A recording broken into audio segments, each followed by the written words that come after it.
Good morning, everyone. It's Yana Martins here, and our 18th episode of Reboot Your Tech Mind, a place for creating a positive habit.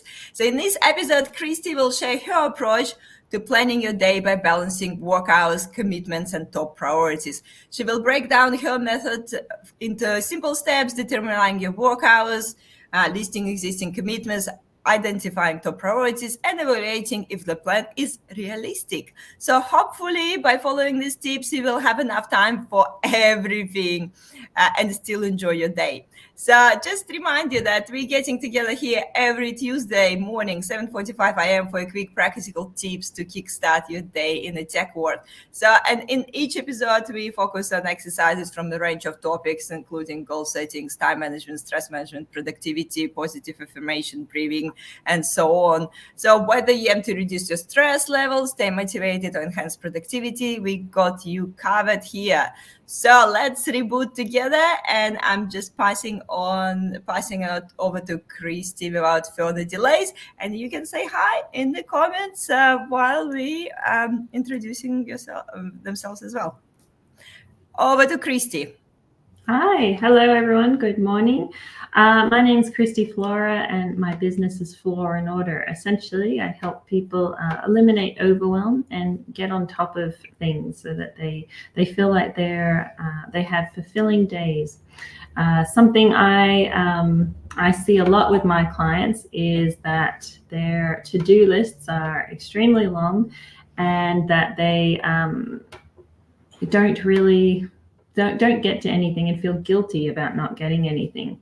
So this is where taking a moment, this is a perfect time of day actually for it, right? This first thing in the morning, taking some time to look ahead at the day, measure your capacity and make sure that your time is realistic for everything you've already got committed and everything that you have in mind that you'd like to get done, that it's going to happen. So we're going to be looking at effective day planning and how we look at balancing those hours, those priorities, those commitments, and helping you master that skill so that you can start the day feeling good, and then at the end you feel good too because you've got things done. So first of all, what I find is that many people start the day just thinking that they've got like a clear runway. I've got this whole day of work to work. But we need to actually ask, well, how long am I actually intending to work today? Sometimes I find this too at times that I'm still stuck in the 9 to 5 thinking I've got all this time ahead of me, but maybe my day is different. Like each day is different for me in my business these days. So I have to take that into account.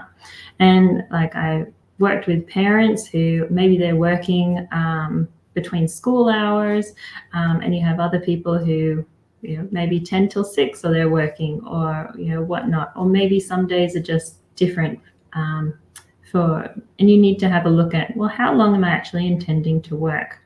So have a look at that and get clear on actually what does the day look like? Then we're looking at your commitments. So have a look in your calendar, get reacquainted. It's amazing how much we can forget what's happened overnight. So have a look at what meetings are in there. What have you already got scheduled? What did you have in mind that you would be working on today? And also in terms of meetings, if they are out of the office, how much commute time are you going to have? Factor in all of those things. We often don't factor in those things, or I see that a lot with my clients, not factoring in commutes and buffer time, emergency time, and so our day gets away from us. And there's nothing like, oh, I have to be there in 2 minutes, and realizing that it's a 15-minute, 20-minute drive away. It just doesn't work. So looking at your calendar, it's a measurement of your capacity. It's a really good way to look at that as your calendar is presenting to you visually. How much time do you have and what are you intending to work on? So once you've looked at your calendar and you've had a look at, well, what is there, what is left. Have a look at what is left and add that up. We're then looking at identifying your top 3 priorities, which was the other segment I did with Yana. So looking at your top 3 priorities and estimating how much will they, how long will they take? How much do you need for each of them? And also in terms of thinking about the yesterday as well, was there anything left over that you need to bring into today? So looking at your top 3 priorities, thinking ahead as to how do they align with my goals, and where are they taking me? So does everything that I'm working on, does it actually progress my goals and my needs? And we often ask, well, what do I need to do? But we don't ask, how long will something take? So constantly asking yourself, how long do I think this will take? What's my estimate on this? Helps you be more wishful. Helps you be less wishful. So it helps you be more realistic. So we're facing the music. So miscalculating tasks, I just find it leads to feeling defeated and to procrastination. So the more realistic you can be about how long a task will take, the better your day shapes up, and you're able to tackle that task in a much more upfront way, rather than, if we dread something taking, it's going to take me 2 hours, maybe in reality it only takes 30 minutes. And so we've just built ourselves up and worked ourselves up into a frenzy for nothing. So asking how long will something take is very important. And then once you have done that, make note of the actual time that it took you, so that you have that information for later. We're then looking at evaluating if that plan is realistic. So this whole process is about taking some time to look at the day ahead and asking yourself, is this realistic? Does it suit the energy that I have for today? Have you had a good sleep? What's going on around you? What happened the day before? And then also those commitments that you have for the day. So if you have a meeting that you need to prepare for, and you haven't factored in reading on the material or whatnot, or reviewing what you spoke about last time, that's going to take some more time out of those new times for those tasks that you thought you would work on today. So we're looking at being realistic based on the time available and your commitments. I have a couple examples here just to kind of bring this to light. So firstly, say a parent working 9 to 3 p.m. with 30 minutes for lunch. Really important to factor in lunch. Take some breaks. It really revitalizes your brain and makes everything a lot easier. So make sure you make time for lunch. So that parent working 9 to 3 p.m., they actually are available 5.5 hours of the day. So we've gone from thinking, I'm working today, to going, actually, that's 5.5 hours. They might have the following commitments. Maybe they have 1 hour's worth of meetings, 30 minutes to commute, 15 minutes there and back. And then they know that they need about 1 hour of inbox processing time to get on top of those emails and see what work has come in and do those replies and things like that. So they have 3 hours left, and they've determined that their priorities are, maybe they need to develop a new strategy proposal. That's going to take 2 hours. Preparing for a presentation, they've allocated 1.5 hours, and conducting research, so 2 hours.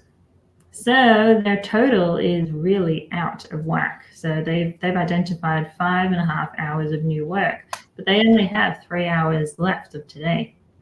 So it's not realistic, and recognizing this early, it gives you more time to rejig your day, your week, rethink those priorities, and to actually get to the end of the day and feel better about, well, what did I do today? What have I achieved? and not feel bad about yourself and what it is that you were able to accomplish. So this is where this exercise is really good in making things realistic and making your day very visible, making your capacity visible. In my second example here, say we've got a consultant working 10 a.m. to 6 p.m. with an hour for lunch. So they're available for 7 hours. And their commitments, maybe they have 2 hours worth of meetings. They have also 30 minutes of commute time, inbox processing time. So that leaves them 3.5 hours left to do their fresh work. So their priorities, reviewing and providing feedback on team projects, they've estimated 2 hours on that. Preparing for a presentation, 1.5 hours. So they have exactly 3.5 hours of work they've identified. Now, this does look good, but it's also not allowing for any emergencies. So it's best to kind of buffer in some time, depending on your role. If you're in a very interruption-rich environment, this example 2, would not work because it's not allowing for the reality of your work. So we're needing to buffer in some time for emergencies and things that we just can't expect. So maybe dividing up some of those tasks would be the best thing to do in order to make sure that they're going to be able to make this day a good one. And if you do find that you have more things to do than time, there's several things you can do to achieve that balance. And something that priorities is usually where it comes back to. Revisiting your priorities, having a discussion with anyone who might be involved, and just being really clear about what am I actually working on. So I hope that helps in helping you look at your calendar realistically, measuring your capacity, and just being realistic about, am I able to get what I need to do done, and am I able to do it in a way that doesn't overstress me and push my day to the limit. And I think that's a situation that a lot of us finding ourselves in because we're just writing those few things like, I really need to done this, and this, and not even thinking at what time I'm actually gonna try to do it. So it's just that thinking about the task and thinking about the time. But yes, in these examples that you listed, you suddenly realize there's not that many hours in a day. Yes. And we end up not completing the things on our to-do list anyway, but definitely feel more stressed about it because that's something that we really wanted to achieve today. So I think it's just a really good way to also reduce that stress level. I mean, the task not going anywhere, you still will need those tasks and need to get them done, but like just calm down and not stressing about it as much, because you literally now see that you can only have 2 hours to get it done. And maybe you have to cancel some meetings and look at this realistically and think, maybe I'm just overbooking myself and I need to try just move some meetings away and concentrate on that presentation preparation. Exactly. Yeah, rescheduling and delaying, and reaching out and getting help on your priorities. Exactly right. I wish we all would be superhumans who can do all the tasks that we planned. Yeah. But it's never happens. We are not AI. It can help us. That's another thing, I guess. That's something that can help us. And Annalise saying hi. Thank you for saying hi. Good morning. Thank you, Christie, for joining me today. So hopefully, guys, it make you think about differently about planning your day. And obviously, you know the drill. Share this video with someone who needs to hear this, and obviously join me every morning at 7:45 for some positive vibes and helpful tips. And subscribe to channel, the usual things, so you know what to do. Thank you, Christie, and we'll see you next time. And also, actually, don't forget to watch the previous episode with Christie about the top 3 priorities. Yes. Thank you.